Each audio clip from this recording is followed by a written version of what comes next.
Kani kedai ke Batisi TV, bat pidang pet ya ke kubur baman kasni, belawan rasa pi da ke rupa, ringkat bat ke orange Nissan, lom sokpo near Fire Brigade Shillong. New Nissan Kicks. Bookings open now. Ha ka Jingpynkhreh ya ke election Shiteng Samoi, ha Shella constituency, nadu ki kindiat sngi belalaj, bon nangi ngilaya paikman, tang sya ki seng san partai, ki ba penyakon ya ki kertong ha kani ke election, kumjo ki kertong klemseng. Henry setang kandidat sengi ba on pelong ikini ke election ke Batisi TV ke lapai kemat ru sya ke Jingpynkhreh ya kini ke election da ketnat sarkar ke barik mi ya kini ke kam. Hadu katno ke Jingpynkhreh ya kini ke election ke laya. Layo banyakran bat u chief electoral officer junga ni ke jela uba Frederick Roy Karkengor ubalaya tu ba ke Jingpynkhreh nadong syadong na kebenta kini ke election Shiteng Samoi ke ban saperlong ha ke arpoi trek mentau benar risau raja ke kendai ke laya syat-syat. Uba Frederick Roy Karkengor ulai toru ba Shella constituency kidan san paprat ki polling station. Bad nakini kat artli ki polling station kidai ki bamlaj banyak kali. Nalor kani kat wai tli ki don haki benta haka kapot ba habat keri Bangladesh. Bad kawai ke Jakarta vote ke dairu ke ba hapsyong de kalieng ban poi syakini ke Jaka. Nalor kini baro uba Frederick Roy Karkengor ulai toru ba kenang ba ke election kan long ke bayat renti. Yaki badan sulai da ringkat ke license labta aru yaki ban 1IT no ashwa shipor syaki bor jok an bad hadu menta kiladan arpoi tili ki sulai baladan license ki bala 1IT shwa shipor syaki bor jok an. So as we all know, the 21st has been fixed for the date of poll and 24th for the counting.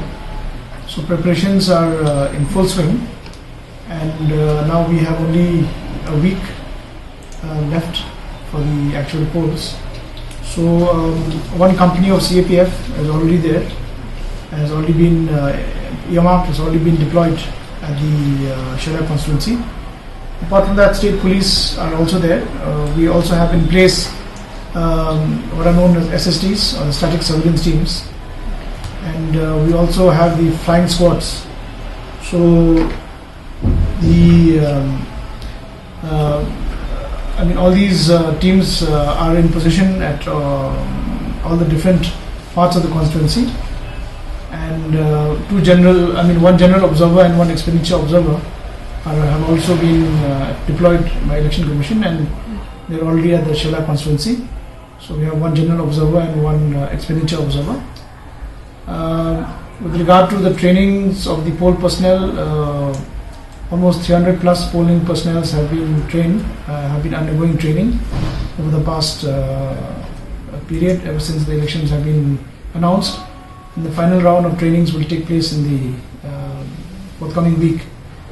All the machines have also arrived. They have already undergone first level checking, and we have also held review meetings and also undertaken inspections. I myself, in my capacity as CEO, have already undertaken about 3 to 4 inspections, and also have interacted with the sector officers and the police, and also the DC has also had meetings as well as reviewed the whole electoral preparedness.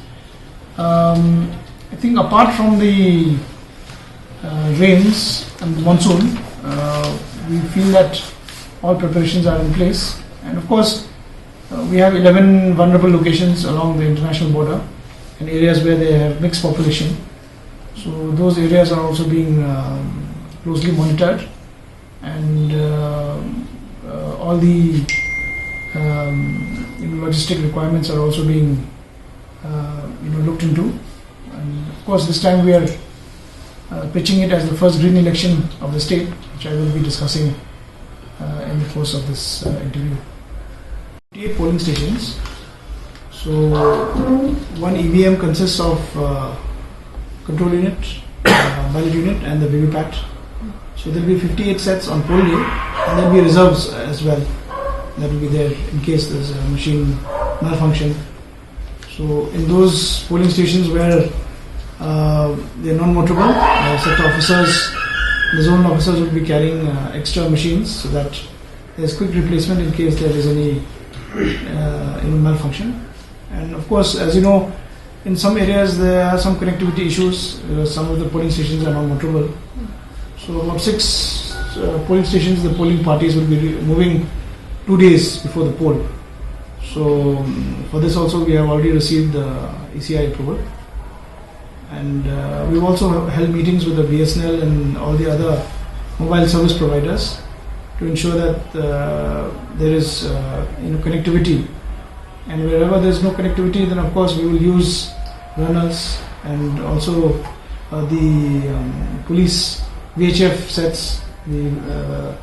So police department, especially their communication cell, has been working closely with us to ensure that the VHF sets are available with the police sector officers, who can in turn facilitate the transmission of proper communication.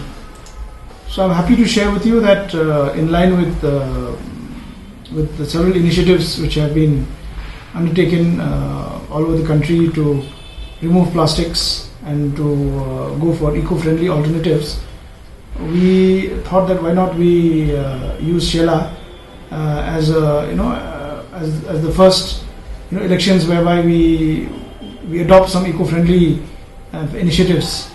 So towards that end, of course, we have appealed to all the political parties not to use plastics in their campaign, and from our side, of course, from the election department side, all the previously plastic paraphernalia will be replaced by non-plastic substitutes, right from the stationery to pens, which there will be those seed pens which will have seeds in them, so that as a symbolic gesture that they are plantable pens with seeds which are made of recyclable material.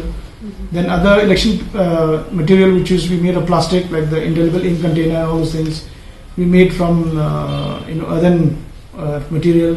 Then also we will be using a lot of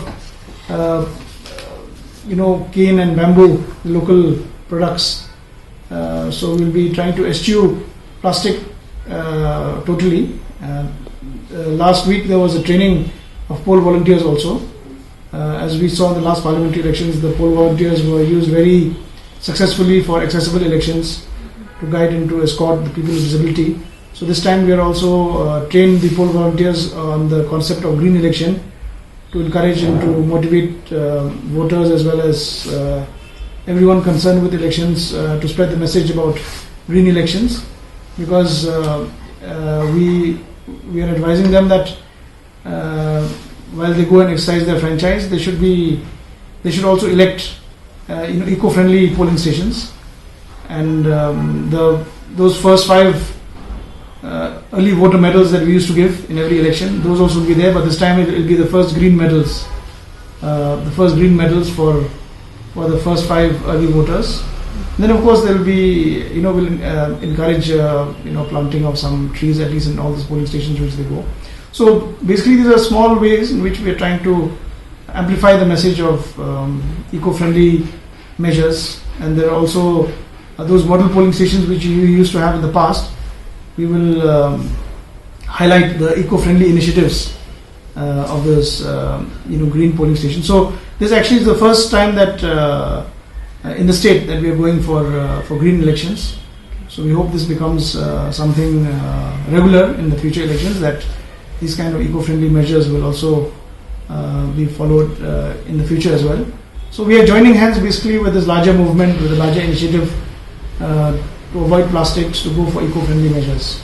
Order them to use non-plastic products, because it's only in the form of an appeal.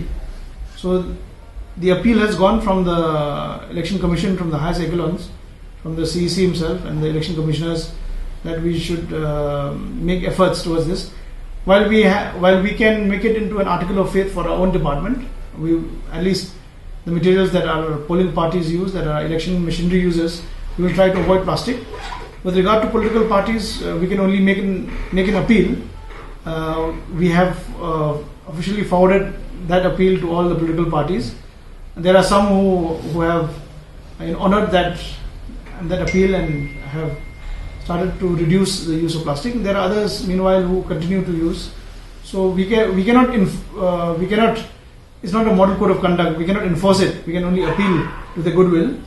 So we appreciate those who have done it, and we encourage those who haven't done to try and look for these eco-friendly alternatives.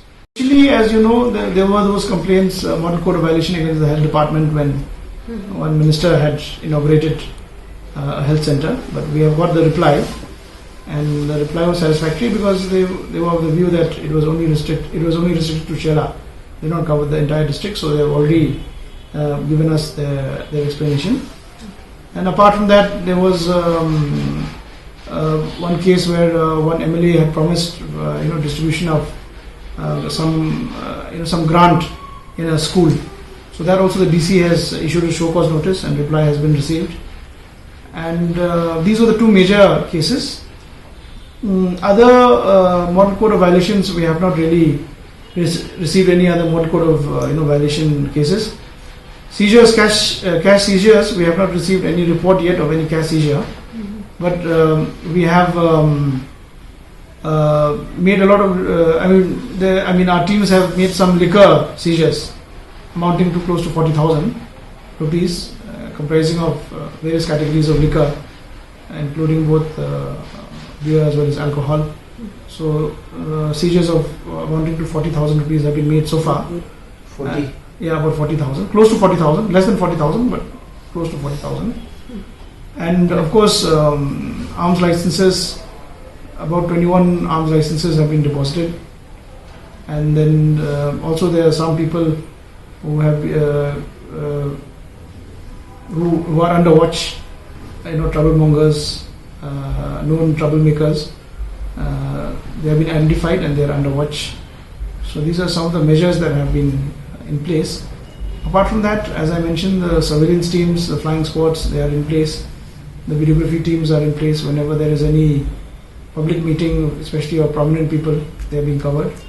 And any reported violation, any reported violation of MCC, we are taking cognizance of it. So these are some of the measures. In a campaign mode, for campaign there is no bar to the campaign. It is not really a poll code violation in a sense, because when you campaign, that means you make some promises. So that does not really fall into the purview of code violation, and nor have we received complaint from any other opposition party or from any other quarter regarding this. Now during the elections, there will be in the strong room there is already the CAPF that is guarding the strong room, and mobile patrolling is also continuing, especially along international border. And closer to the election, there will be the 3-tier cordon that will be there. You will have the CAPF guarding the innermost precincts of the polling station. Then you will have the state armed police guarding the outer ring, and then in the 3rd tier you will have the the unarmed police. The unarmed constables. So there will be a 3-tier security arrangement, as is mandated by the security protocol of the Election Commission.